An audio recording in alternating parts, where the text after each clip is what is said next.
3 Russian sides have reached the last 16 of the Europa League after benefiting from warm weather camps in the Mediterranean. But there's been no such luxury for the youth sides, though Richard Van Poortvliet did brave the cold to see how CSKA's academy is gaining from some Southern Hemisphere experience.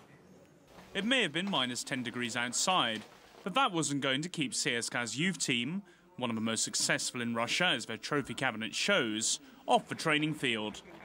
The club coaches boys from the ages of 8 to 17, and keeping his watchful eye over them is Andres Linini. The Argentine trainer helped develop players such as Manchester City's Carlos Tevez and the Benfica midfielder Nicolas Gaitan during his time with Boca Juniors.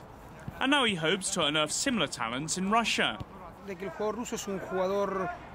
Russian players are extremely talented, and their skill level and tactical awareness are very well developed.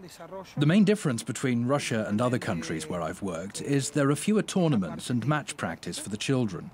I think it's because of this that it takes longer for Russian youngsters to break into the first teams, because they're not used to playing in pressurized situations. Despite the lack of competition, Linini says CSKA's facilities are second to none and similar to any top club in Europe, with a number of indoor pitches to combat the cold Russian winter. These are amongst the best 16 and 17-year-old footballers in Russia. However, talent alone isn't enough to make it as a professional footballer. And if just a couple of these players go on to play for CSKA, that will be an excellent result for this academy. Talent must be combined with a solid work ethic, which often decides who makes the grade as the players reach their late teens. Yet, even if a youth team player wins a professional contract, there is still no guarantee he'll play week in, week out.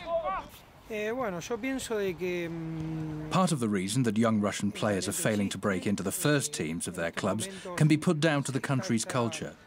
The owners and managers of clubs are now starting to see how well the youth academies are run, and I'm sure that many more youngsters will start playing first-team football in the very near future. Out of a group of 16 and 17-year-olds at CSKA, Linini believes 7, or around a quarter of them, have a chance to turn professional. However, they're all lucky to have trained at one of the country's top football academies. I can say that the CSKA Academy is the best in Moscow because the majority of parents turn to us first when looking to find a football school for their children.